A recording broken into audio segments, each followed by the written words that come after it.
Madame, Monsieur, bonsoir et bienvenue à tous. Le président de la République vient d'ordonner, à travers une décision, un communiqué signé du ministre secrétaire général à la présidence de la République, la libération des leaders anglophones. C'est donc un communiqué que nous allons reprendre pour vous ici au début de cette émission spéciale sur Equinox Télévision. Le président de la République, son Excellence Paul Biya, a ordonné ce jour l'arrêt des poursuites pendantes devant le tribunal militaire de Yaoundé contre les nommés Congo Félix Tabor, Fontem Neba, Paul Aya Abiné et certaines autres personnes interpellées dans le cadre des violences survenues ces derniers mois dans les régions du Nord-Ouest et du Sud-Ouest. Cette décision qui s'inscrit en droit de ligne des multiples mesures déjà prises par les pouvoirs publics pour apporter des solutions aux préoccupations exprimées par les ressortissants de ces régions procède de la volonté inébranlable du chef de l'État de rechercher en tout temps les voies et moyens d'une résolution pacifique des crises grâce aux vertus de la tolérance, du dialogue et de l'humanisme. Le chef de l'État réaffirme néanmoins sa détermination à combattre sans relâche les ennemis de la paix et du progrès, les chantres de la division et les criminels de tout acabit qui, sous le couvert de revendications politiques, essayent de prendre en otage l'avenir de notre pays et tout particulièrement de notre jeunesse. Ils répondront de leurs actes devant la justice. Le président de la République félicite les forces de défense et de sécurité pour leur sens du devoir et exhorte les Camerounaises et les Camerounais à travailler ensemble pour que le Cameroun demeure une terre de paix, de stabilité et de concorde et de progrès. C'est signé donc, fait donc à Yaoundé le 30 août 2017. C'est signé le ministre secrétaire général de la présidence de la République, Ferdinand Ngongo. Madame, Messieurs, c'est donc ce texte que nous allons décrypter ce soir dans le cadre de cette émission 237, le débat. Et pour essayer de comprendre le sens de cette sortie du président de la République et surtout les implications à quelques jours de la rentrée scolaire, événement majeur dans notre pays, nous avons convié sur ce plateau des experts. J'introduis tout d'abord Maître Célestin Gengoum. Bonsoir. Bonsoir, Monsieur Fangwa. Et merci d'être venu sur ce plateau. C'est moi qui vous remercie de m'avoir invité. Alors, on vous a souvent convié sur ce plateau pour analyser quelques épisodes de cette crise anglophone. Aujourd'hui, vous êtes encore là.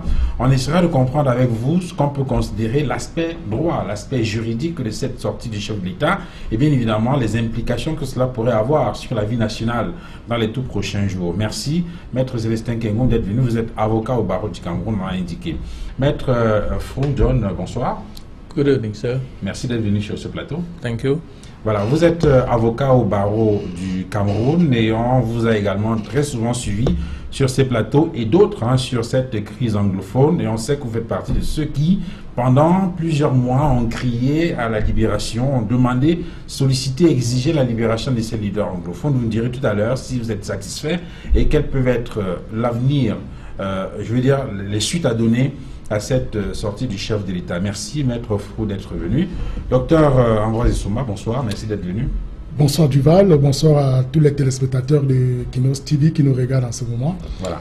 C'est un plaisir d'être là ce soir. Voilà, vous êtes enseignant de droit à la faculté des sciences politiques et juridiques de l'université de Douala. Vous allez donc nous permettre de comprendre l'aspect politique de cette sortie du chef de l'État, qu'il faut le dire, est président de la République, le président national du RDPC, le Rassemblement des Démocratique du peuple camerounais. Merci donc d'être venu. J'introduis également sur ce plateau Prince Aïssine Mbeka, bonsoir. Bonsoir Duval, bonsoir aux copanélistes, bonsoir aux très nombreux téléspectateurs et téléspectatrices de Equinox Télévision et surtout de Centre le débat. Voilà, vous êtes journaliste et vous écrivez pour Forum Libre, d'ailleurs vous en êtes le directeur de publication. Avec vous, on va essayer de comprendre également quel a été le rôle joué par la presse pendant toute cette période-là, quelle aura été la contribution de la presse aux différentes étapes, aux différents soubresauts dans cette longue crise-là. Je vous propose, madame, messieurs, en guise de mise en bouche, de regarder ce reportage de Guy Zogo, réalisé il y a quelques minutes seulement, c'était devant la prison de Kondengui à Yaoundé. Nos reporters sont rendus là-bas pour voir l'ambiance et surtout essayer de comprendre ce qu'il adviendra de ces leaders qui viennent d'être libérés suite à cette décision du chef d'État. Je propose de regarder ce reportage. Quelques heures après la publication du communiqué de la présidence de la République indiquant l'arrêt des poursuites judiciaires contre les leaders anglophones. Ici, à la prison centrale de Kondengui, rien ne bouge encore. Les prisonniers restent donc incarcérés ici. Il faut dire que le communiqué précise qu'il s'agit des principaux leaders et d'une centaine d'entre eux incarcérés dans les principales prisons de Yaoundé. Derrière moi, vous apercevez la prison centrale de Kondengui. Tout à côté, il y a également la prison principale. Dans la prison centrale se trouve une soixantaine de leaders anglophones ou encore de personnes interpellées dans le cadre de ces manifestations. Et la prison principale, elle, également, enregistre une quarantaine ou un peu moins d'une quarantaine de prisonniers, tandis que d'autres sont logés au 7. Donc ce geste du gouvernement ici est diversement apprécié naturellement, mais il s'agit surtout de l'épilogue d'une situation qu'on a vécue ces derniers jours, notamment il y a quelques heures lorsque les avocats de la défense avaient introduit une demande en habeas corpus devant le tribunal de grande instance de Yaoundé. Celle-ci n'a pas connu de suite puisque les leaders interpellés et incarcérés n'avaient pas été extraits de la prison de Kondengui pour cette audience. On avait même indiqué, selon certaines indiscrétions, qu'ils avaient plutôt été conduits du côté des renseignements généraux, certainement pour un débriefing dans la perspective de leur libération. Donc, ces choses faites maintenant avec l'arrêt de ces poursuites, mais certainement, quelle est la contrepartie attendue par le gouvernement? On peut se poser effectivement la question, cette libération, cette annonce, l'annonce de leur libération intervient effectivement quelques jours avant la rentrée scolaire. Il va sans dire que le gouvernement espère que la rentrée scolaire puisse se dérouler normalement, sans anicroche, dans les régions anglophones où, depuis l'année dernière, c'est une année quasiment blanche qui a été vécue de ce côté. Mais également, le communiqué se montre très très ferme en précisant que ceux qui ne rentreront pas dans les rangs ou alors qui continueront à user de violences et d'actes répréhensibles seront traduits devant les tribunaux.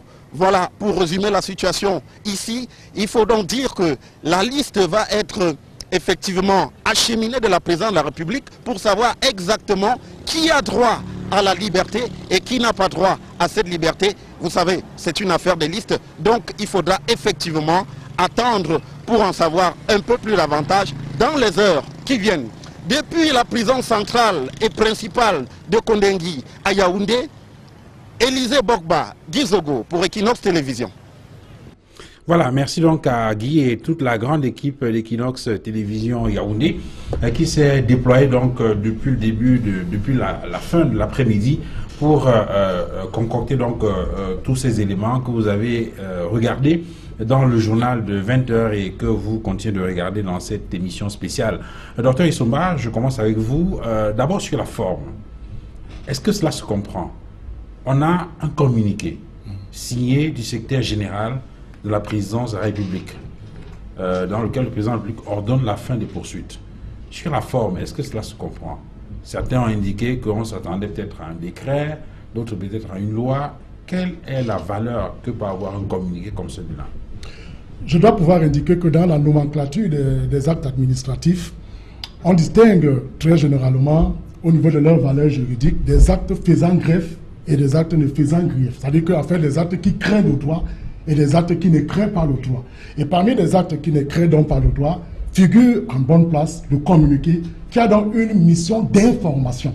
C'est la raison pour laquelle le président de la République informe les Camerounais de ce qu'il a instruit au ministre de la Justice justement de prendre des actes visant à l'arrêt des poursuites contre tous ceux qui ont été tous ceux qui sont impliqués dans cette crise anglophone. Mais en même temps, on se serait attendu peut-être que le président de la République signe ce texte de sa main. Pourquoi il passe par le secrétaire général de la présidence de la République? Ça se comprend aussi. Le ministre secrétaire général du président de la République est une autorité administrative, donc il peut prendre des actes administratifs, bien entendu, comme c'est le cas. Il peut pouvoir prendre un arrêté,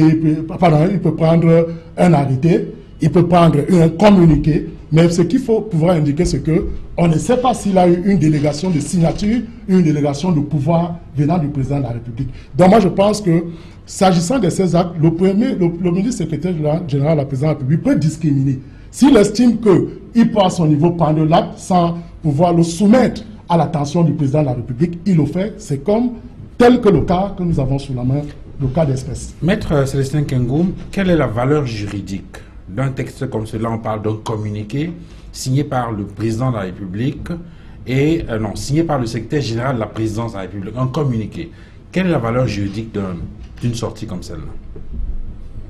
D'abord, du point de vue de nos textes, il faut déjà s'interroger sur la compétence du chef de l'État à donner des instructions de cette nature, c'est-à-dire demander que les poursuites pénales soient arrêtées contre des citoyens détenus.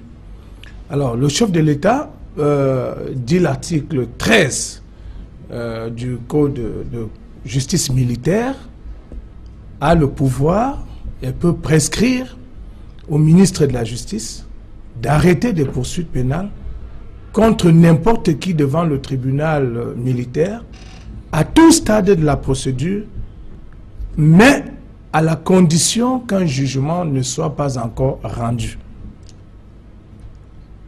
Quand un jugement est rendu, c'est plutôt le droit de grâce. Donc, le texte ne dit pas la forme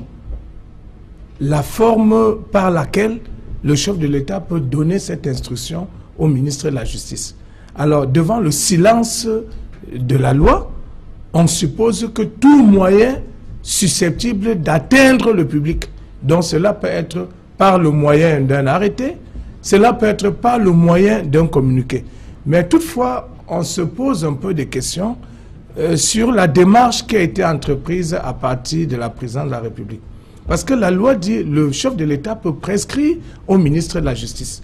Donc, en réalité, c'est le ministre de la Justice qui devrait porter une telle information à l'attention du public. Pourquoi avoir choisi le ministre secrétaire général de la présidence, qui a lu et signé le communiqué? Ben, vous voyez sa fonction, il est le collaborateur direct du chef de l'État. Donc, il agit ici comme un porte-parole. Tant que son missi de ministre ici, il est un peu le missi de ministre, c'est-à-dire l'envoyé du maître. Tant que son maître, son patron, n'a pas désavoué son communiqué, alors on peut considérer que ce communiqué vient effectivement du président de la République. Et comme qui peut le moins, peut le plus, peut le moins, nous estimons que le chef de l'État, sur le plan de la forme, a agi à bon droit en demandant à son ministre secrétaire général de la présidence de lire ce communiqué ou d'adresser ce communiqué à l'ensemble des citoyens et des autorités en charge de la détention ou en charge de juger cette affaire concernant nos compatriotes, nos frères qui ont été arrêtés et détenus dans le cadre de l'affaire dite des affaires anglophones.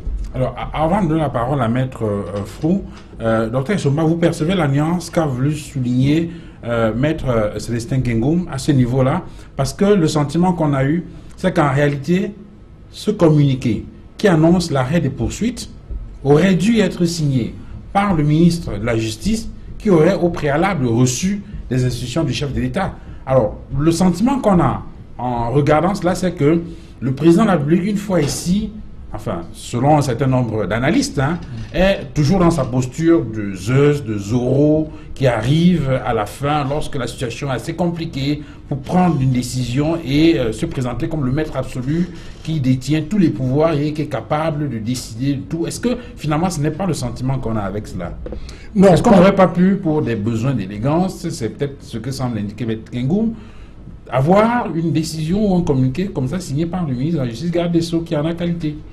Si je me refais très bien à cette loi de l'article 13, alinéa 4 de la loi numéro 2017, base 02 du 12 juin 2017, portant code de justice militaire, qui précise très bien que le président de la République peut prescrire au ministre de la Justice l'arrêt des poursuites. Oui, c'est ce qu'il a fait. Maintenant, ça veut donc tout simplement dire que le contenu de cet article nous indique que le ministre de la Justice ne peut pas de son propre chef initier les arrêts. Il faudrait d'abord qu'au départ, il y ait une action émise ou impulsée par le président de la République. Et c'est ce qui justifie, je crois que le président a agi de bon droit, d'ailleurs, Maître l'a rappelé, conformément à cet article 13 alinéa 4.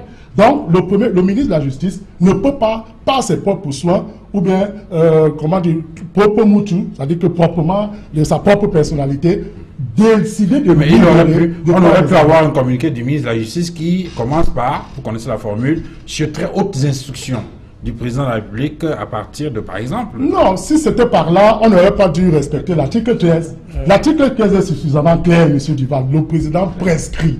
Donc, le ministre de la Justice ne peut pas, de son propre chef, décider d'engager les arrêts. Donc, il faudrait au départ qu'il y ait un acte du président de la République qui l'y amène à le faire. Vous allez répondre, maître. Non, je ne réponds pas. En fait, vous aviez bien fait de commencer par poser la question à un enseignant d'université, spécialiste des questions de sciences politiques. Effectivement, vous voyez, en fait, à l'origine, comme il s'agit d'une affaire à coloration politique, il fallait donc que le chef de l'État donne beaucoup plus de solennité à cette décision. Voilà pourquoi, au lieu de laisser le ministre de la Justice le faire, comme si c'était une affaire judiciaire banale et technique, l'affaire ayant donc une portée politique, il a voulu donc donner beaucoup plus de solennité en prenant sur lui de faire lire ce communiqué par son ministre secrétaire général à la présidence. Est-ce que vous avez des observations à faire, maître Ofro, d'abord sur la forme, sinon on rentre directement dans le fond de cette décision? Yes, I want to say that the head of state has been very political in this communique, because if you look at how the English-speaking community looks at Laurent Esso, who is the Minister of Justice, they don't look at him with any. He is one of the most unpopular people in the community, in the English-speaking community. Therefore, le président a voulu le préserver. The president kept him aside and used his secretary, which he has a right to do. So his secretary is the one who has issued this communique on behalf of the head of state. I think, legally speaking, there's no problem with that.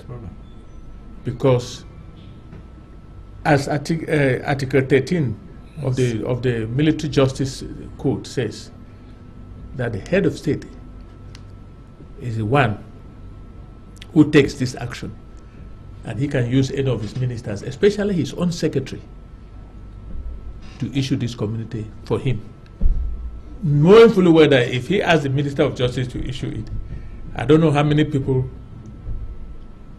in the English-speaking community will believe him.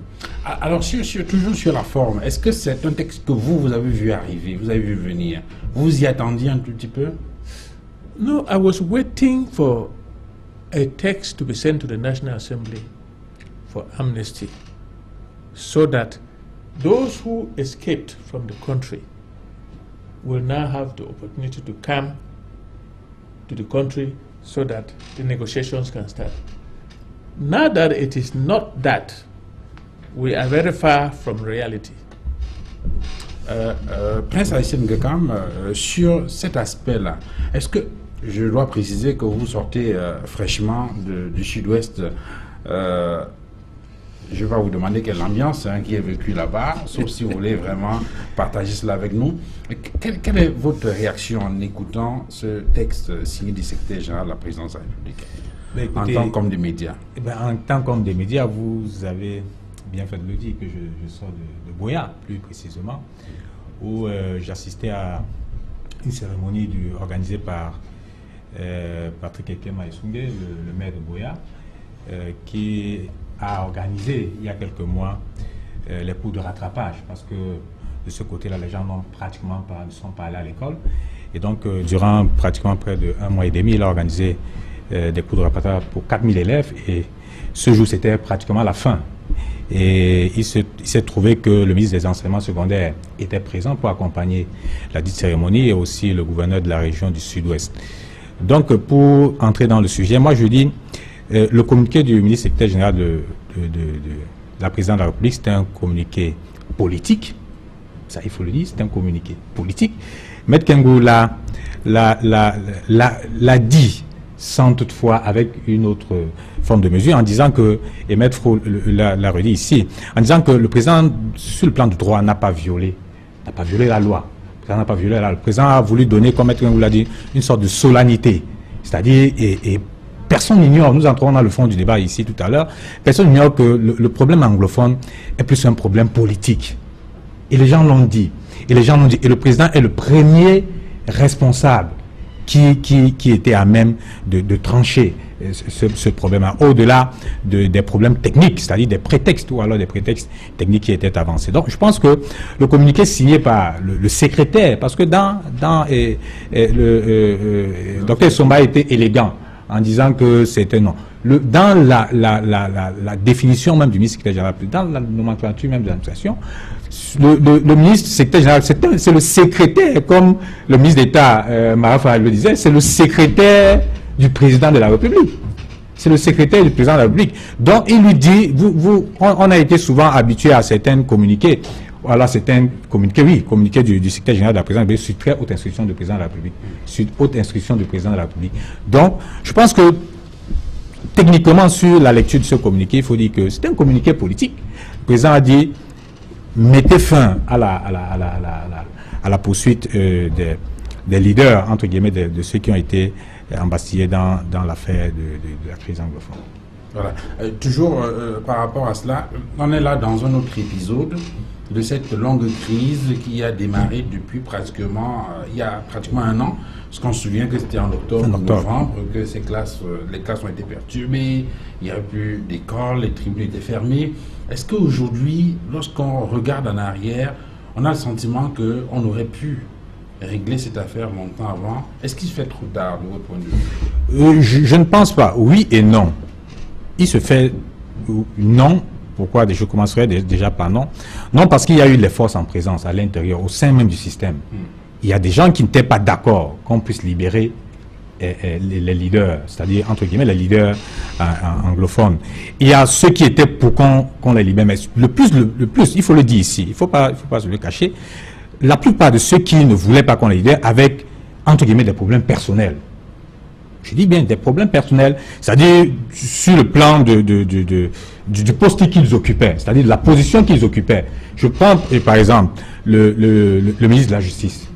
Le ministre de la Justice, avec le problème des avocats. Il a fait, il faut le rappeler, il a fait une conférence de presse pour dire que toutes les revendications qui étaient faites, que le Cameroun n'avait pas de sens, est-ce que le Cameroun avait oui, en rapport avec les textes OHADA. En rapport avec le texte OHADA. Si vous allez sur le plan, si vous allez chez les enseignants, la même chose, le ministre des enseignements secondaires, accompagné, appuyé par le ministre de la Communication, a fait pratiquement la même chose. Avant que le président ne sorte, ne fasse une sorte de main tendue. Dans le discours du 31 décembre 2016 et dans le discours du 10 février 2017, et lorsqu'il a reçu encore les lions à la Chambre. C'est-à-dire, quand vous lisez tous les trois discours du président Biya, en même temps, il jouait au père Fouta et en même temps, il tendait la main pour l'ouverture du dialogue. Alors que ces hommes sur le terrain étaient braqués. Lorsque vous suivez la communication, que ce soit du ministre, directeur du cabinet des services du Premier ministre, Paul Ngongomou, c'était des discours totalement radicaux. C'est-à-dire, c'est des gens qui vous disaient, c'est à prendre ou à laisser. C'est à prendre ou à laisser. Donc, au-delà de ça, on a compris à un moment que ceux-là qu'on envoyait, que ce soit au nord-ouest, au sud-ouest, avec des problèmes comment dirais-je? Non, ça veut dire qu'il y a eu un problème de casting au départ. Il y a eu même un problème d'appréciation. Non seulement d'appréciation et d'arrogance. Un problème d'appréciation et d'arrogance. Parce qu'il faut le dire, il y a eu aussi un problème d'arrogance. Je me souviens, lorsque le Premier ministre, chef du gouvernement, fait une descente accompagné du secrétaire général du comité central, et qu'il y a eu, ce jour-là, il y a eu le plus grand des grabuges, c'est-à-dire les casses au niveau du nord-ouest. Je peux vous dire, et je l'ai rappelé dans plusieurs de vos émissions ici, que le Premier ministre, je le dis encore, a saisi le ministre de la Défense, qui a saisi le président de la République pour qu'on puisse déployer l'armée au niveau de Bamenda. C'est le président Biya qui a demandé qu'on ne déploie pas l'armée sur le terrain. Ça, il faut le dire. C'est le président Biya qui l'a demandé qu'on ne déploie pas l'armée parce que ceux-là, ces missionnaires-là, lui ont donné les assurances qu'ils pouvaient aller négocier, qu'ils maîtrisaient la situation alors qu'il n'en était rien. Donc, pour dire quoi? Pour dire qu'il y a eu des gens qui ont joué à la fronde. Qui ont joué à la fronde. Et le président, et je le disais encore, et le président est sorti, il a apprécié. Prenez le cas, je l'ai dit, le ministre de l'ASO fait une conférence de presse, dit que tout ce que vous revendiquez, avec des démonstrations, accompagné des experts, des procureurs généraux, le ministre des enseignements secondaires, le ministre de l'éducation de base, le ministre de la communication, pas plus tard qu'il y a quelques jours, est sorti en disant que non, l'État va faire ci, l'État va faire ça, et aujourd'hui, nous en sommes où? Oui, Maître Faux, let me say this. I believe that there are people in this government who want Biya to go now, and they are using the Anglophone crisis very well to their advantage. I'm not afraid of anybody. Laurent Esso, Churuma, Gogomo, Atanganji, I can say that is an idiot who does not even know his left from right. So I cannot even put him. He doesn't. What he says, what comes out of his mouth, doesn't make sense to anybody. But what I'm saying is this: for all these people, if the President of the Republic was still working, he would have known that they are not working for his interest. One day I asked a question on television: for who is Churuma working? He's not even a member of the CPDM. Maintenant, sur no, la question... that is what I have. Oui, bon, le président de la République, il va régler ça avec son entourage et puis son entourage, avec les camarades du RDP. Mais les gens ont payé le prix. 18, ça c'est sur cet aspect-là. Maintenant, est-ce que vous avez le sentiment que maintenant, avec cette décision, je veux dire avec ce communiqué, avec la procédure qui va se mettre en mouvement pour la libération de ces leaders, la crise est derrière nous? Ah, il faut bien lui de communiquer. En tant qu'avocat, j'ai pris le temps pour lire. Certains, le mot qui me frappe. Certains. Et les deux. On a donné quelques noms. On a dit certains. Certains. Oui. Après le nom qu'on a cité, on dit certains. Oui. Ça veut dire que c'est pas tout le monde. Oui, c'est pas tout le monde. Et les deux. Quand j'ai lu le communiqué, il renvoie M. Laurent Esso, non, le ministre de la Justice. Le ministre de la Justice à l'article 64 du Code de procédure pénale.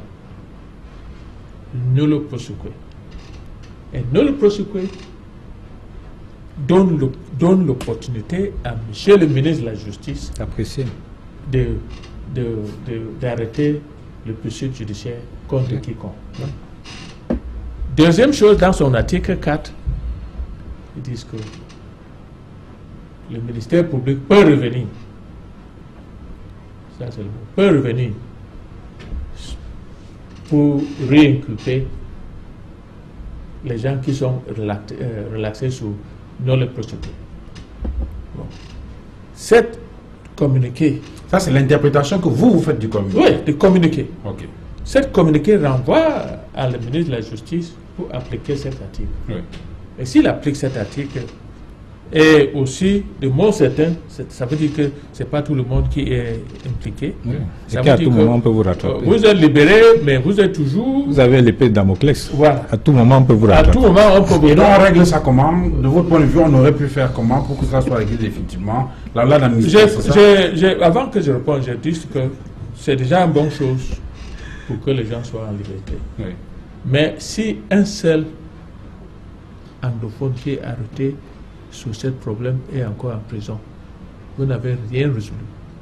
Alors, Dr Essomba, est-ce qu'on devrait s'attendre à une réelle décrispation de la situation après cette sortie du chef de l'État à travers ce communiqué?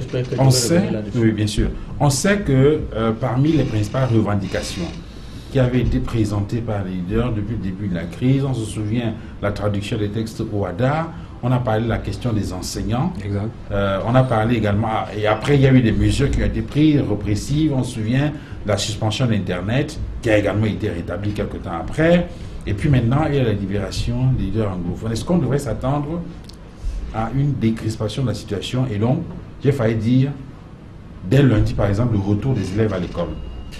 Je dois dire d'emblée que les villes de Bansok, Batibo, Balikumba et Bafou, dès ce soir à l'annonce de ce communiqué, les populations sont dans une liesse frénétique Parce que j'ai un des amis là-bas qui m'a appelé, un des frères, qui me dit les populations sont totalement fières de ce communiqué du président de la République. Mais ce qu'il faut noter, c'est que c'est un communiqué complexe. La complexité vient d'où? Elle vient de ce que, quand le contenu indique que le président de la République ordonne les arrêts de poursuite contre Aya Abine, on cite, et vous savez que toute énumération est limitative. Exact. Ça devient compliqué. Et on indique encore dans le fond que certaines personnes, donc cela veut dire que sur le fond de ce communiqué, il y a un phénomène de discrimination qui apparaît de manière claire. Donc, je pense discrimination à la place de distinction. Non, discrimination c'est mieux, puisqu'on va discriminer ceux qu'on doit laisser, et ceux qu'on doit libérer, et ceux qui doivent être, qui doivent rester à la prison. Donc moi je pense qu'il faut faire attention à ce communiqué, qui, ma foi, elle au bienvenu, tout le monde l'a salué. Je crois que je l'ai indiqué tout à l'heure pour les villes, peut-être que le grand frère a des informations différentes, mais moi je pense que pour ceux qui m'ont appelé étant de là-bas, c'est une fierté. Mais maintenant, au fond, pour nous les analystes, on doit comprendre que le communiqué n'est pas suffisamment clair, d'où son caractère complexe.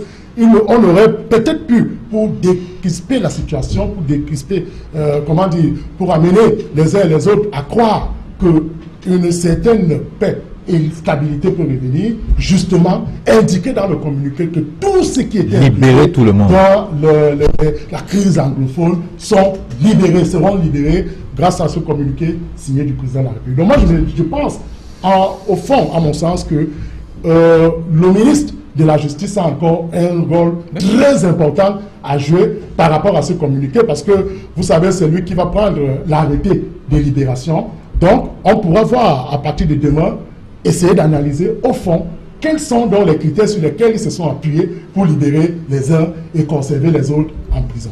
Maître Kengou, maintenant qu'il y a ce communiqué, il y a certainement une procédure qui va se mettre en mouvement pour que les personnes qui sont concernées recouvrent la liberté.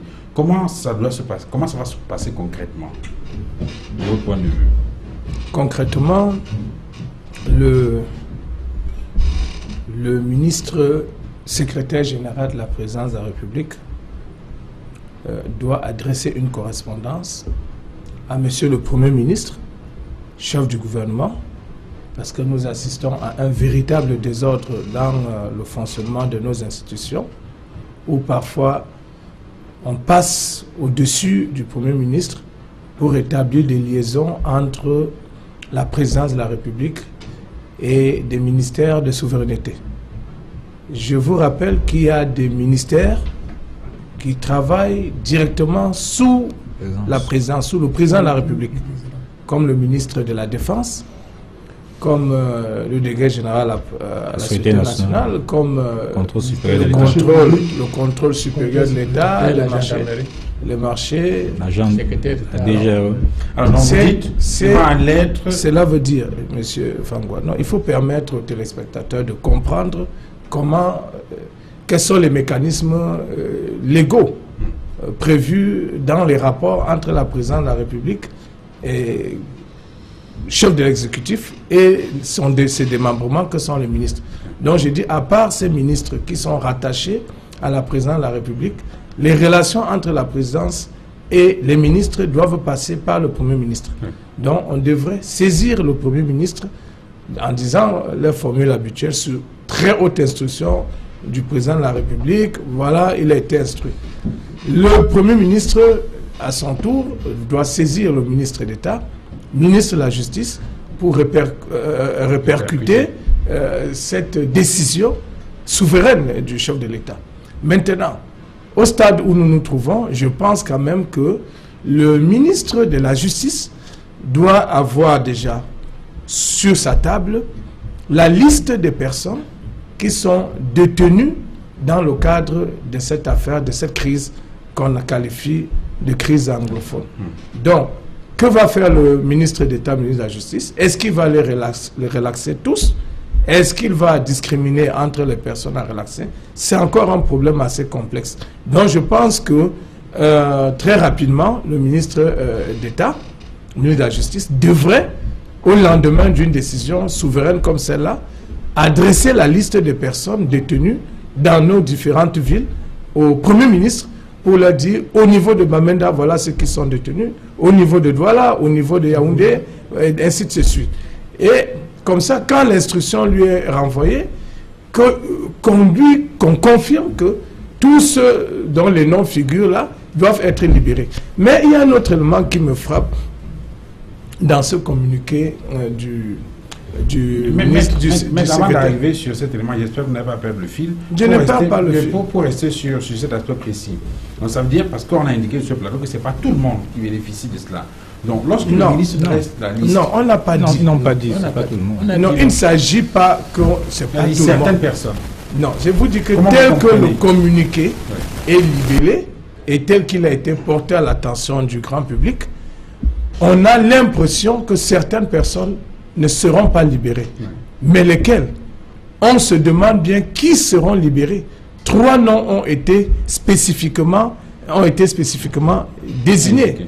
Alors, du coup, l'énonciation de ces noms montre bien qu'au niveau du pouvoir central, on reconnaît quand même un leadership à ces 3 personnes. Parce que là, ils ont bénéficié. Ça montre qu'ils ont un statut particulier dans cette crise. Donc, de mon point de vue, il faut agir très rapidement. Le seul problème que nous avons, c'est quoi? Ce sont les lenteurs. Ça peut s'échanger en moins d'1 heure de temps.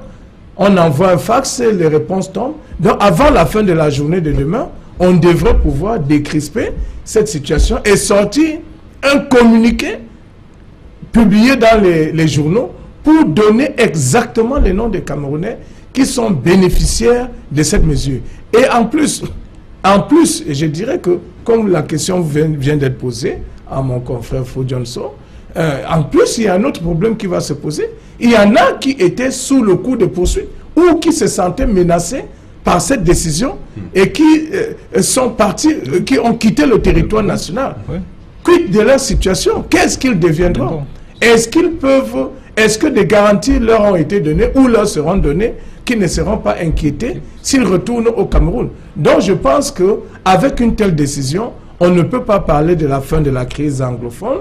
C'est une forme de victoire d'étape, pour parler un peu comme dans le langage des cyclistes. Mais il y a encore beaucoup d'étapes. Et c'est une amorce. Et je pense également que quand vous parlez par exemple de reprise de l'école dans ces 2 régions, vous oubliez un facteur. Il y a dans cette histoire 2 catégories de Camerounais et de personnes qui agissent dans cette affaire. Il y a des gens qui veulent l'amélioration du bien-être des populations, qui en appellent à la décentralisation. Et à défaut de cette décentralisation, ils ont poussé l'exigence jusqu'à demander la création d'un État.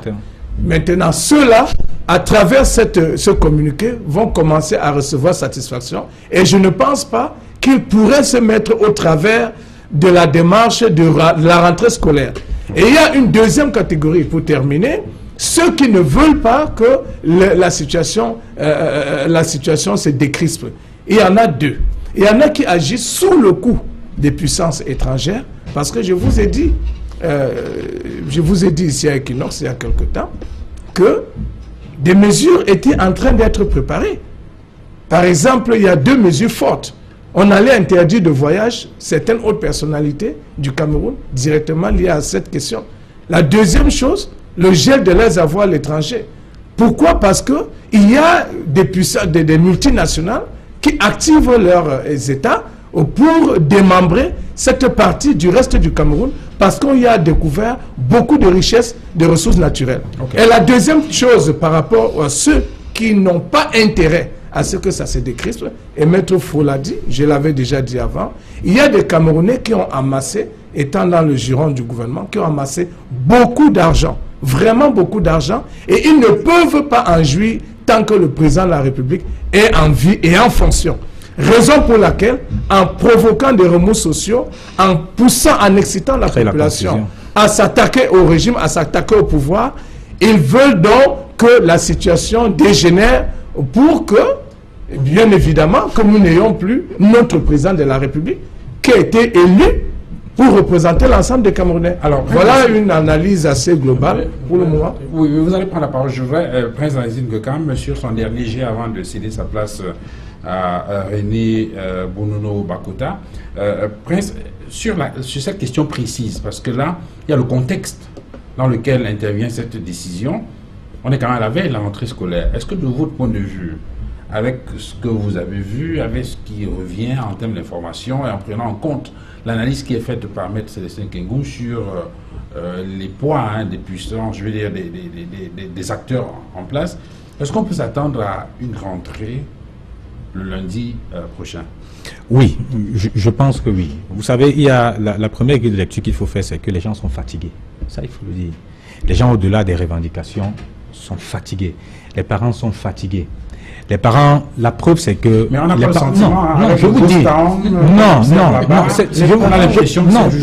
je dis les parents, pas ceux qui agissent, je dis les parents sont fatigués. La preuve, les parents ont déployé leurs enfants dans d'autres régions. C'est-à-dire, lorsque vous allez à Bouddha, toutes les écoles anglophones sont archi-com. Vous allez à Tchang. Moi, j'ai 2 enfants. J'ai un enfant dans le sud et un autre dans le nord-ouest. C'est un véritable problème. J'ai dû les déplacer vers le sud. C'est un problème. Ça, c'est la réalité. Et du coup, les gens sont fatigués. La deuxième grille de lecture qu'il faut poser, c'est que cette décision vient dire, ouf, enfin, peut-être on sortira de l'auberge.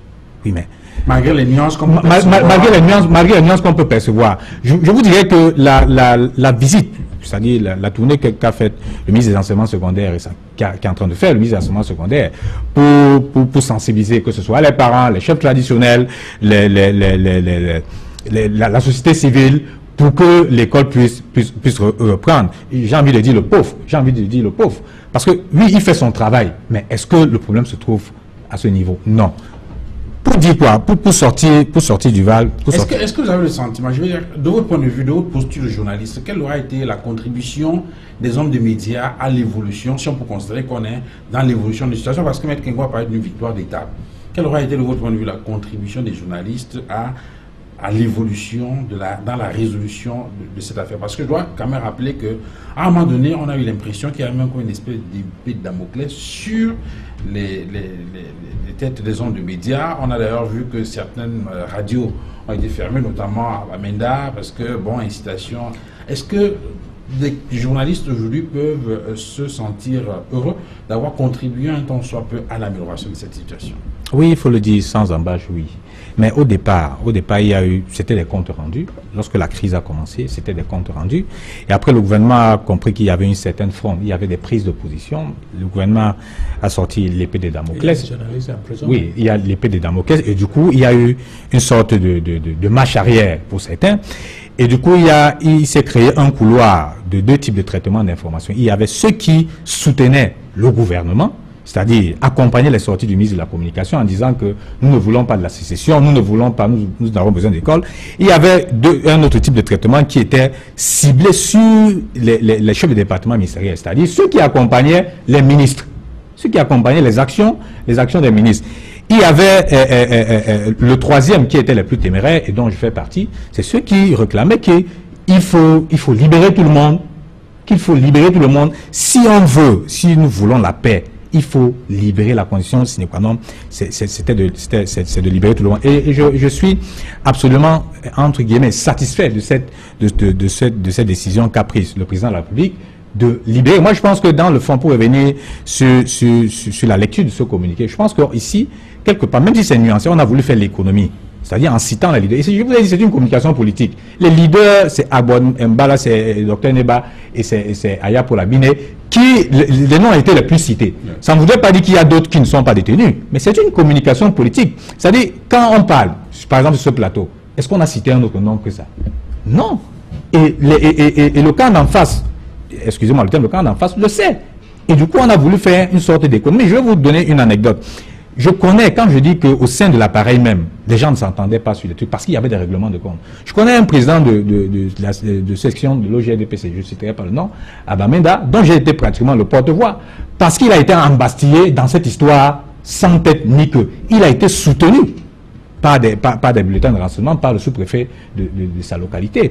Pourquoi? Parce qu'un ministre qui n'avait rien à voir, parce qu'un ministre en avait des règlements de compte, en avait du fait de l'émergence de ces jeunes-là, et il a été ambassé, il a été libéré parmi les derniers la dernière vague qui a été libérée. Donc il y a eu trop de cafouillage, il y a eu des règlements de compte, et du coup je pense que du haut de sa statue, le président de la République, avec les différentes informations qui lui revenaient, a compris qu'il y a des gens qui ont agi dans cette affaire avec des intérêts personnels et qu'il fallait à un moment trancher pour ramener un tout petit peu la paix à la maison. Je pense que l'école, certainement, j'ai vu Maître Fro secouer la tête. J'ai fait les zones, c'est-à-dire que ce soit Bamenda et Boya, la Magno, au Trinfond. Oui, les gens sont d'accord pour les idées, les gens sont d'accord pour la pensée, les gens sont d'accord pour les revendications, les gens adhèrent. Ça, on ne peut pas le nier ici. Les gens adhèrent. Mais à un moment, les gens souffrent. Les gens souffrent. Parce que lorsque vous n'allez pas au marché, vous ne vendez pas, vous nourrissez votre famille avec quoi? C'est un problème. Au-delà des revendications, c'est un problème. Et du coup, des débat sociologique sur les conséquences. Voilà. Non, je dis c'est pas ça le fond. Je dis c'est pas ça le fond. On va vous remercier après ça. Donc je pense qu'au-delà de tout, c'est une décision qui est la bienvenue. Maintenant, nous allons voir l'applicabilité de cette mesure. Est-ce que, comme Maître Kengou l'a dit, et je le souhaite, je souhaite que le ministre d'État, Loin SO, puisse faire une sortie, peut-être pas le secrétaire général de l'affaire, par le communiqué. Maintenant, pourquoi pas une conférence de presse pour expliquer dans les thèmes les plus simples quels sont ceux qui seront très bien libérés. Voilà, merci à Prince Haïssine Gekam pour cette intervention. Infiniment merci, à très bientôt. Merci. Vous allez donc céder votre siège à René Bonono Bakota, qui est secrétaire national aux relations publiques au PURS. Alors, je vous ai vu réagir tout à l'heure lorsqu'il intervenait. Je voulais lui informer que quand il parle de journalistes, j'ai l'impression qu'il parle de journalistes francophones seulement. Mais s'il parlait de journalistes au complet, on parle de 7 journalistes anglophones qui sont détenus à Kondengui. Parce qu'ils ont fait le reportage, ils ont publié les articles, tout ça. On les a pris, non pas inculpés, on les a détenus sans rien dire. Ça, c'est les journalistes. Oui, bon, il va avoir, il y a certainement... Ouais, bon, mais jusqu'ici, la justice n'est pas saisie de leur dossier. Bon, je reviens pour compléter ce que Maître Kengou, mon confrère, vient de dire. Elle a bien dit, mais j'ajoute que si demain c'est le 31, le jour d'audience au tribunal militaire, et il y aura certainement une réquisition prise par le procureur, on appelle ça le commissaire du gouvernement. Bien entendu, motivé par le ministre de la Justice. C'est demain qu'on doit savoir. Alors là, il y a une nuance très importante. Attends, j'ai fini d'abord. Okay. Je sais là où vous venez, mais attends, j'ai fini. Non, c'est pas vous. Demain, on saura, en écoutant la réquisition du commissaire du gouvernement. Les deux, les poursuites ne s'arrêtent pas totalement. Si c'est nul procédure. La partie civile, que je vois le maître Achou et consorts en train de représenter au tribunal militaire, ce dossier va continuer contre les concernés. S'il y en a... Non, je pense qu'il y a une confusion. Je donne là le contenu de l'article 64 de notre loi, la procédure pénale. Ça ne concerne pas les poursuites civiles. Non, je pense qu'il y a un peu de confusion dans l'esprit de mon confrère. Et justement, par rapport à cette confusion, en réalité, la confusion naît même de la loi. Depuis quelques instants, il ne fait que faire mention de l'article 64 du Code de procédure pénale qui donne pouvoir au président de la République. Non, au ministre de la Justice. Qui donne pouvoir au président de la République de prescrire au ministre de la Justice d'arrêter toute poursuite et à quelques stades où l'on se trouve contre des gens poursuivis avant le prononcé du jugement. Là, nous sommes devant les affaires qui relèvent du droit commun. Mais ici, nous avons affaire à des gens qui sont poursuivis devant le tribunal militaire. Or, il y a vraiment une ambiguïté. J'aimerais bien qu'on nous dise qui est vraiment compétent. Parce que dans le code de justice militaire, la loi du 12 juillet 2017, on dit que les instructions du président de la République doivent être adressées au ministre en charge de la justice militaire. Qui est en charge de la justice militaire au Cameroun? Le ministre de la Justice ou le ministre de la Défense? Qui donne des instructions au commissaire du gouvernement? C'est là où se pose le problème. Donc, et puisque le ministre de la Défense, est délégué auprès de la présidente de la République, est-ce que c'est à lui qu'incombe de donner des instructions au commissaire du gouvernement? Si tel est le cas, alors le commissaire du gouvernement attendra des instructions du ministre de la Défense. Le ministre de la Défense est un ministre délégué. Il est ministre délégué et rattaché à la présidente de la République. Donc, et par rapport à la confusion que Maître Souk risquait d'entraîner dans ce débat, c'est qu'il y a deux types de poursuites dans ces affaires. Il y a des Camerounais ou des citoyens qui estiment qu'ils ont été victimes de fermetures intempestives des établissements scolaires, qui ont porté plainte, qui ont fait des citations directes. Mais je ne pense pas qu'un Camerounais a été arrêté à la suite de ces plaintes.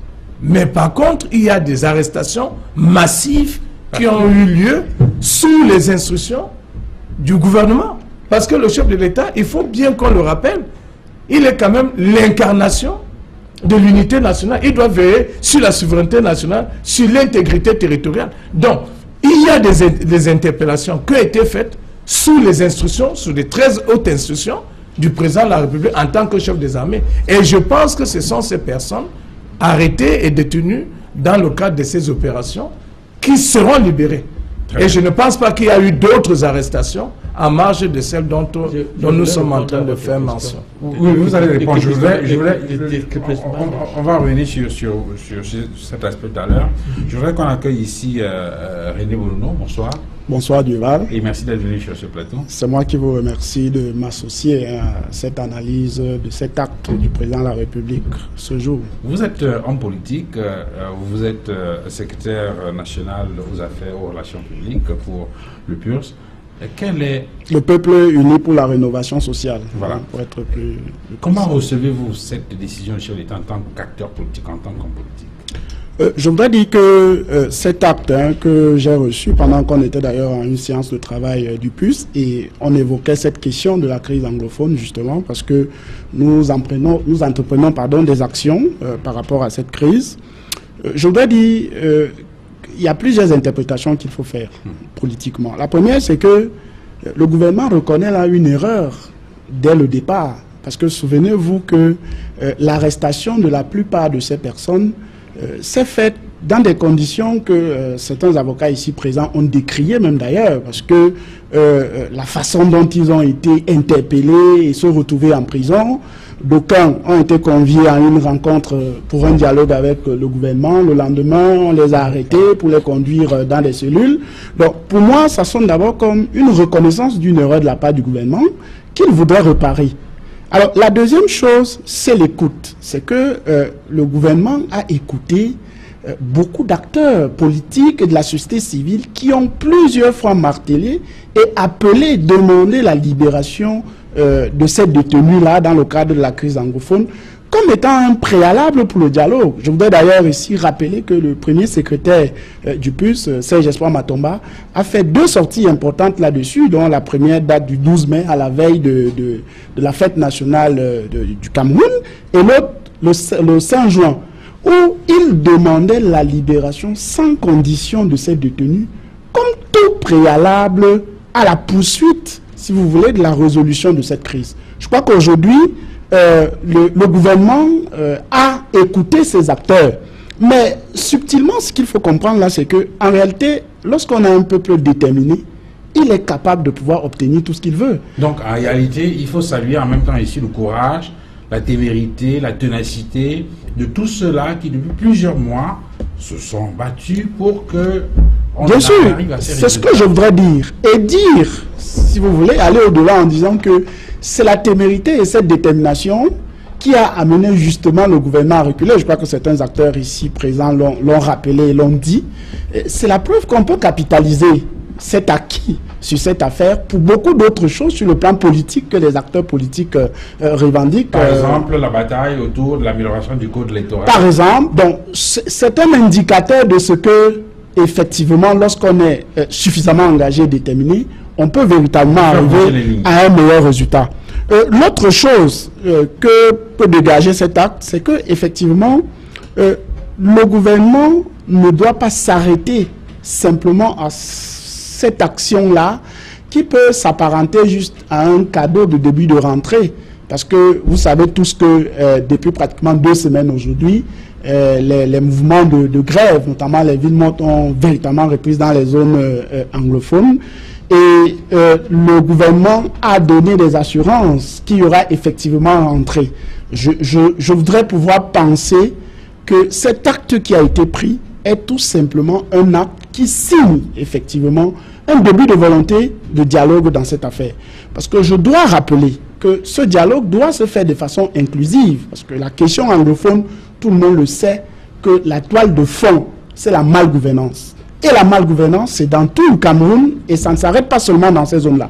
Donc le dialogue qui doit être amorcé ne doit pas seulement se faire avec ces acteurs-là, mais il doit être un dialogue non seulement inclusif, mais qui apporte des solutions à l'ensemble des problèmes de tous les Camerounais. Je voudrais rappeler que je sors d'une mission du parti à Kousséri, où nous avons parcouru particulièrement tout le Grand Nord.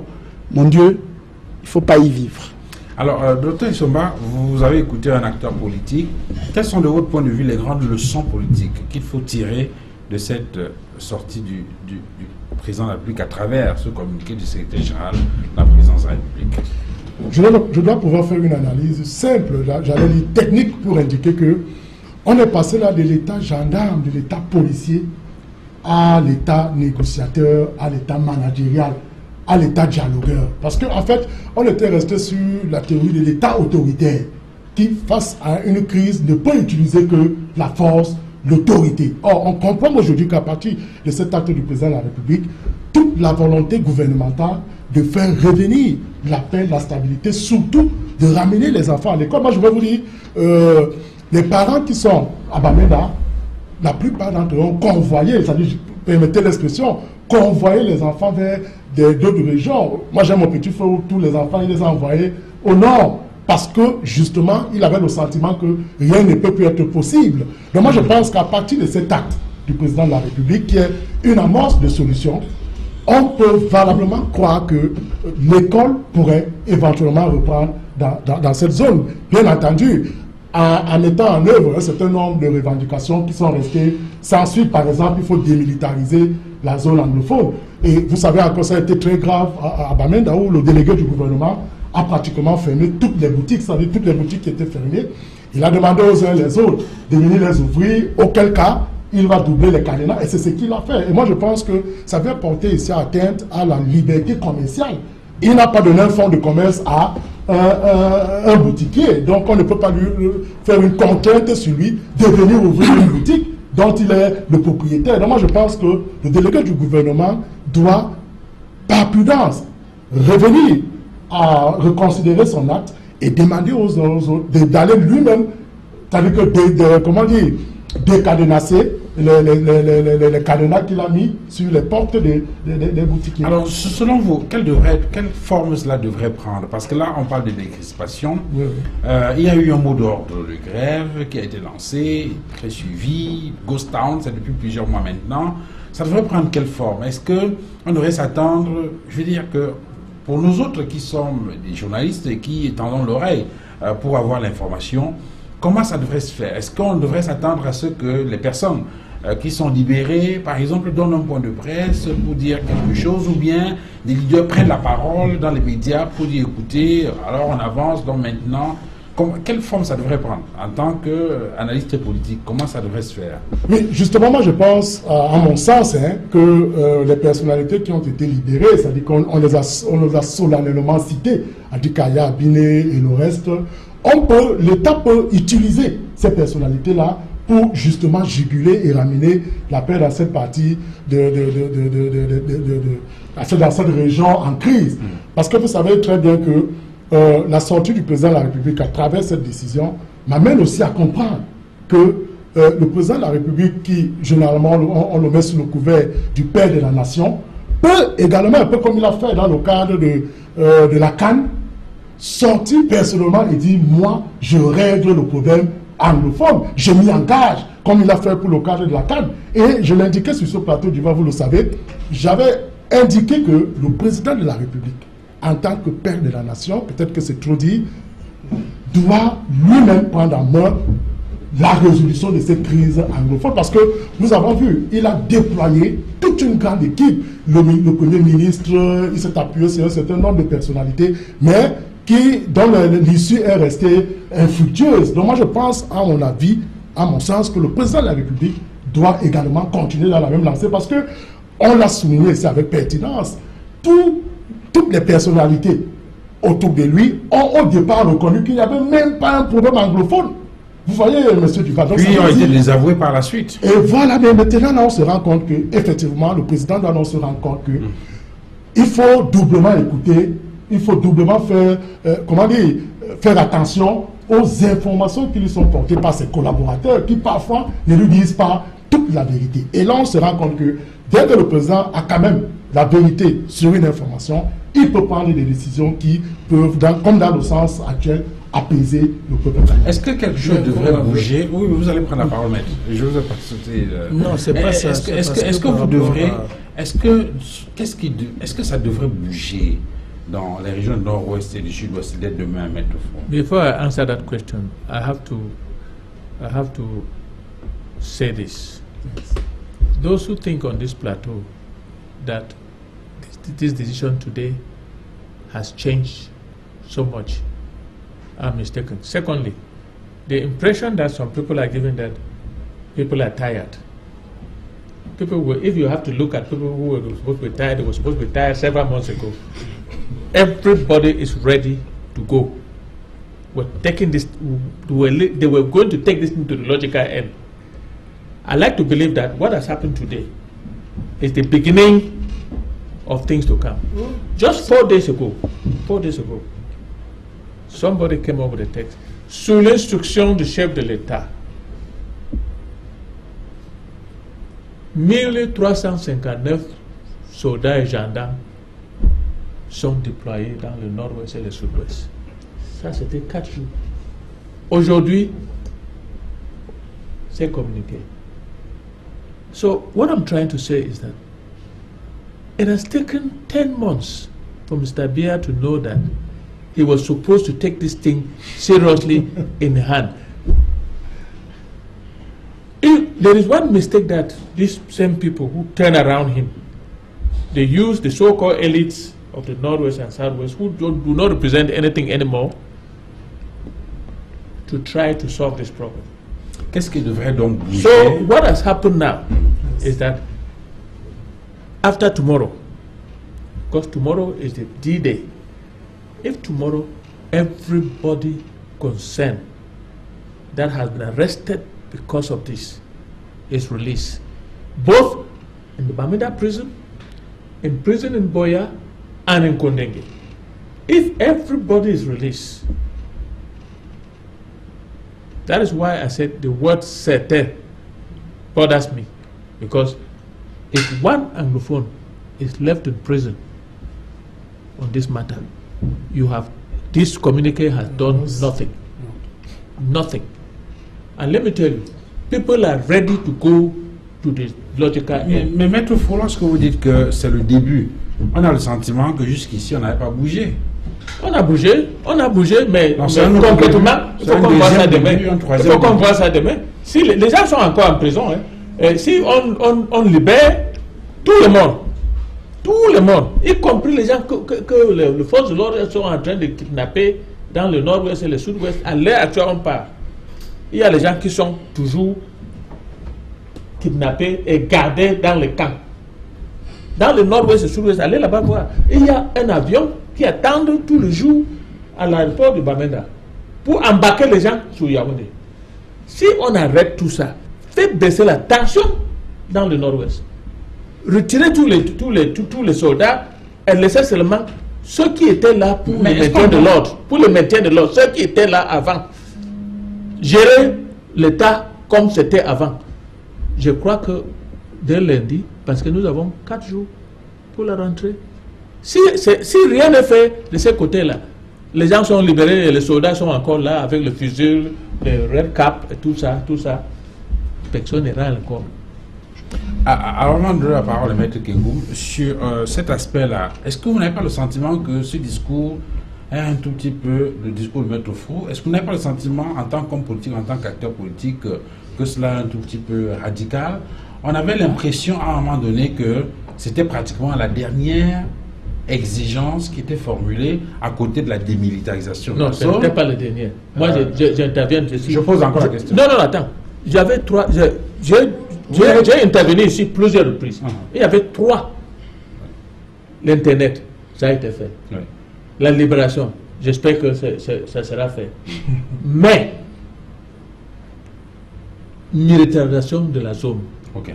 Je vais ajouter à cela la traduction des actes uniformes Rwanda et puis le déploiement des enseignants dans certaines régions nord-ouest et sud-ouest que vous n'avez pas mentionné. Ça a déjà été fait. Alors voilà. Alors donc, sur cet aspect-là, est-ce que vous n'avez pas le sentiment qu'il y a comme une forme de durcissement? Vous, en tant qu'acteur politique, vous dites quoi? Qu'on est en train de trop tirer sur la corde ou bien qu'on devrait lâcher un peu du lest pour montrer la bonne volonté dans un camp comme dans l'autre? Non, une chose est certaine, hein, je voudrais encore rester en droite ligne du discours du premier secrétaire du PUS, Jesper Matomba. C'était un préalable. C'était un préalable pour instaurer maintenant un véritable dialogue. Parce que, Duval, voyez-vous, je voudrais vous faire observer qu'en réalité, il n'y a jamais eu un véritable dialogue dans cette affaire. Il n'y a jamais eu un véritable dialogue. Ce qui s'est passé dès le départ, c'est que quand les acteurs qui sont détenus pour la plupart aujourd'hui et d'autres sont sortis du pays, quand ils sont venus pour dialoguer avec le gouvernement, c'était un guet-apens. Puisque le lendemain, on en a arrêté même certains qu'on venait prendre dans leur domicile et puis on les amenait immédiatement. Et le gouvernement a fait un pas. Il est important également que de l'autre côté, qu'on fasse un pas. Mais moi je voudrais dire, et je le dis assez, je ne le dirai jamais assez, que on ne peut pas, le gouvernement ne peut pas raisonner simplement en termes de la question anglophone dans cette affaire. Parce que le problème de fond, Monsieur Duval, c'est la malgouvernance. Et la malgouvernance n'est pas qu'une question de ces zones-là. Il faudrait donc un dialogue inclusif. Un dialogue inclusif. La situation, oui, parce qu'il y a un pas qui est fait, mais il y a un pas qui est fait. Je voudrais dire que ce qui se passe aujourd'hui, s'il y a cette forme de radicalisation, c'est qu'en réalité, le gouvernement n'est plus crédible sur le discours. En réalité, plusieurs fois, il a annoncé des choses, il a posé des demi-actes, et par la suite, ça n'a pas suivi. Parce qu'il ne faut pas donner l'impression que... le président n'a plus derrière qui s'il vous plaît, un certain nombre de choses.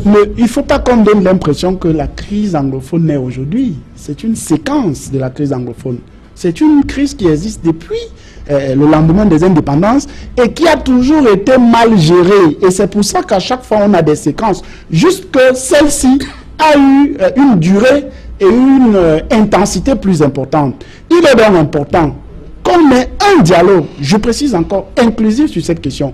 Parce que je voudrais dire que si on résout la question, par exemple, de la route Bamenda-Babadjou, où on passe pratiquement 3 heures de temps, j'y étais encore la semaine dernière, pour arriver 40 km, si on résout cette question, et qu'on ne résout pas, par exemple, la route Mora-Kousseri, où on est obligé de passer dans les lacs pour pouvoir retrouver la route à un moment donné, c'est un problème. Ou si on ne résout pas la question, voilà. Donc, il y a ces problèmes-là qui doivent être regardés de façon globale, pas seulement sur cette question. Mais le préalable est fait, et de l'autre côté également. Mais je voudrais rappeler aussi que c'est encore au gouvernement d'organiser ce dialogue.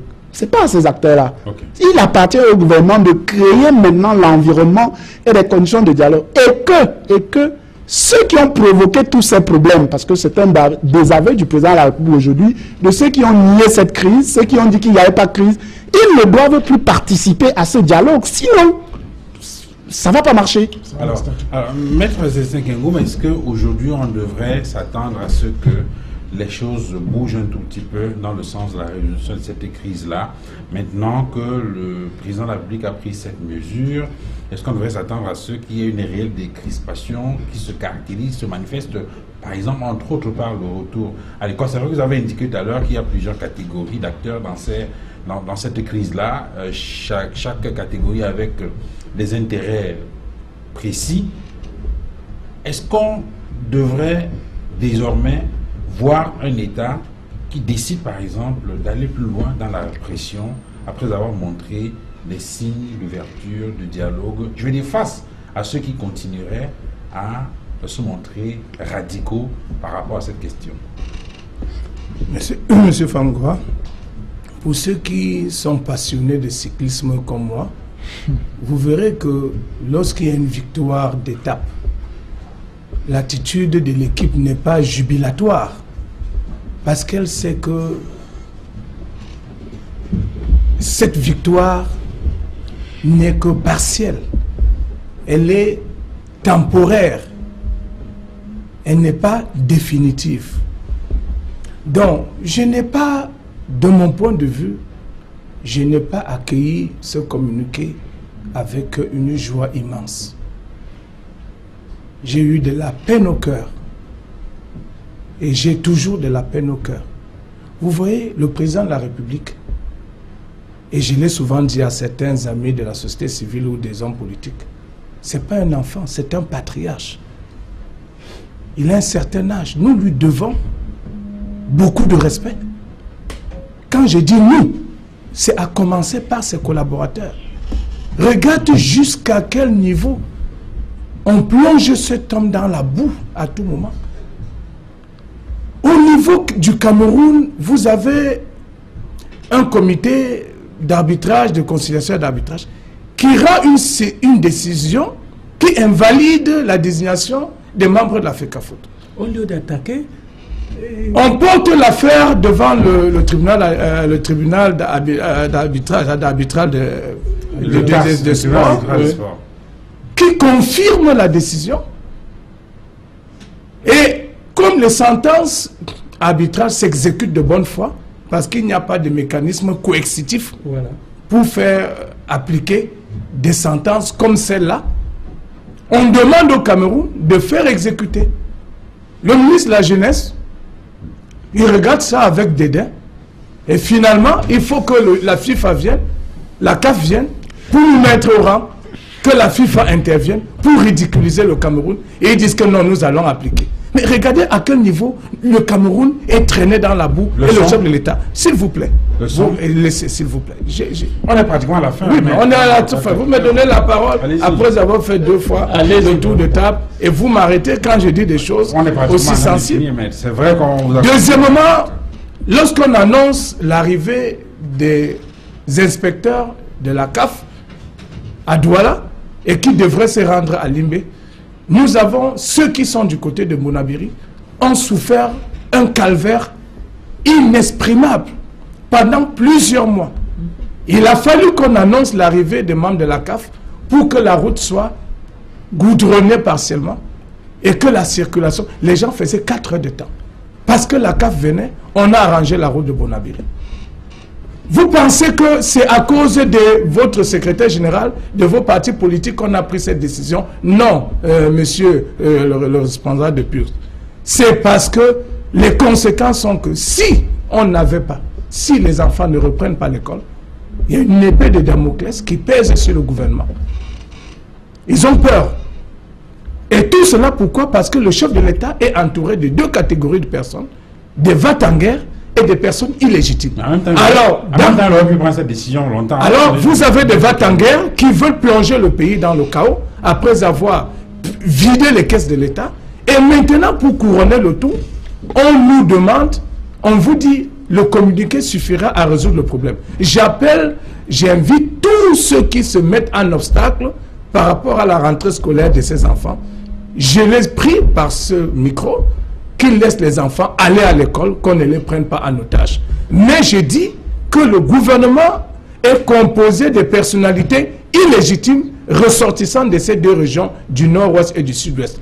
Parce que ces personnes, étant illégitimes, ont voulu utiliser la violence pour résoudre un problème lié même justement à leur incompétence, à leur illégitimité. Donc, pour moi, pour terminer sur ce point, j'ai dit le chef de l'État, s'il veut donner un message fort à l'ensemble des Camerounais en général et à ceux du nord-ouest et sud-ouest, il doit recomposer son gouvernement en changeant le Premier ministre. Il doit changer le Premier ministre, il doit revoir certaines personnalités, surtout celles qui se sont impliquées dans cette crise, qu'on arrête de le ridiculiser, aussi bien sur le plan national qu'international. Maître Kengoum, une question, vraiment une réponse en un mot avant que je donne la parole à Maître Fro. Vous avez semblé indiquer tout à l'heure que c'est le gouvernement et un certain nombre de ministres et de responsables qui humilient le président de la République et qui plongent le Cameroun, qui traînent le Cameroun dans la boue. La question qu'on se pose, c'est est-ce que le président de la République lui-même n'aurait pas pu, depuis longtemps, prendre cette mesure comme celle qu'il a prise aujourd'hui pour limiter tous les dégâts qu'on a observés et permettre que cette crise, je veux dire qu'on évolue fondamentalement dans la résolution de cette crise-là. Il aurait pu le faire. Monsieur Fangwa, il y a un monsieur qui disait lors d'un débat que le chef de l'État est omniscient, il est omniprésent. Et il disait il est omniscient à travers ses collaborateurs détachés dans l'ensemble du Cameroun. Donc là où il y a un sous-préfet en Vangan ou à Evodoula, le chef de l'État y est. Et les instructions et les comptes rendus sont envoyés à différents ministères qui sont renvoyés au niveau de la présidence. Donc le chef de l'État ne peut décider que par rapport aux éléments qui lui sont apportés. C'est pour ça que s'il a eu de mauvais rapports sur la situation du nord-ouest ou du sud-ouest, c'est parce que ses plus proches collaborateurs ressortissants de ces régions n'ont pas fait un travail correct. Parce qu'ils ont été malhonnêtes envers eux-mêmes. Enfin, malhonnêtes envers le chef de l'État. Je pose la question parce que vous venez d'inviter le président de la République à modifier le gouvernement. Donc vous ne pouvez... Et ce n'est pas la première fois, vous l'avez souvent fait et il ne vous a pas écouté. Donc peut-être que cette... Mais il m'a au moins écouté parce qu'il y a quelques jours, je disais qu'on ne peut pas avancer si on ne libère pas tous les leaders anglophones. Ok. Il faut ajouter sur l'acte du président de la République aujourd'hui. Il faut que monsieur le président de la République prenne un autre acte. Deux actes. Le premier, c'est pour retirer tous les 1359 gendarmes et soldats qui sont déployés dans le nord-ouest et sud-ouest sous son instruction. Je ne suis pas sûr que c'est lui qui a donné les instructions. Compte tenu des gens qui l'entourent. Deuxième chose, s'il veut qu'on commence les négociations, on commence de discuter, elle envoie un texte à l'Assemblée pour l'amnistie sur cette affaire, pour laisser un parti de consortium qui est hors du pays de venir s'asseoir pour qu'on arrange notre pays. Ok. Troisième chose, il faut que le chef de l'État écoute le peuple. Parce qu'il ne pouvait pas envoyer un sous-préfet à Djakiri. Et on envoie un préfet. Le préfet vient pour installer le sous-préfet. Prenez le commandement. Dans une zone purement anglophone, vous parlez de commandement. Les gens vont dire, mais ça c'est le colon. Ça c'est le colon. Nous avons dépassé ce stade du colon. C'est vrai en plus. Mais c'est le geste comme ça qui fait énerver les gens. Alors, Maître Fo, sur le premier aspect en rapport avec la démilitarisation, dites-nous comment vous concevez cela. Parce que Maître Kengoum a indiqué, et d'ailleurs beaucoup le disent, il y a des gens qui sont infiltrés dans cette affaire, qui n'ont rien à voir avec les revendications qui ont été évoquées et qui en profitent pour poser des actes de terrorisme.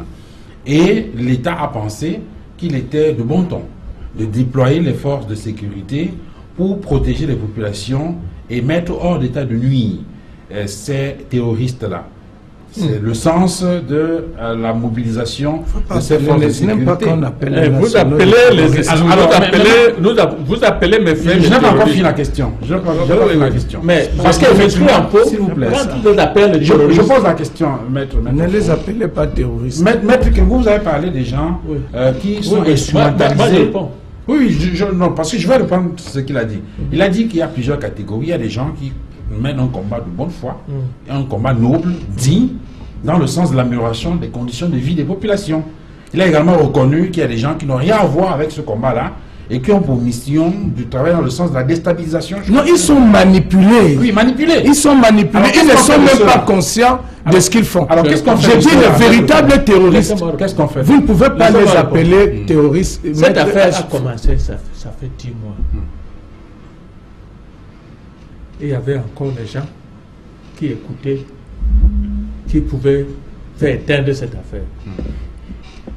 Le gouvernement a laissé 10 mois de radicalisation. Et qui te dit que moi-même je ne suis pas radicalisé? Moi je vous dis, depuis 10 mois, les gens sont en souffrance, ils sont en train de crier, personne n'écoute. Aujourd'hui, vous venez me demander... Parce qu'il n'y a pas d'interlocuteur. S'il y a les gens que le gouvernement voulait mettre lors de tas de nuit, mettez qui hors de tas de nuit? Même parmi les francophones, il n'y a pas de radical. Il n'y a pas d'interlocuteur représentant valablement le gouvernement camerounais dans ces négociations. Raison pour laquelle nous demandons au chef de l'État de faire partie tous ces gens. Les gens se radicalisent. Les gens se radicalisent. Voilà tout le monde. Moi, je dis toujours, je continue à dire, ce n'est pas tard. Il faut qu'on arrive à une table de négociation. Avec qui? Avec le leader.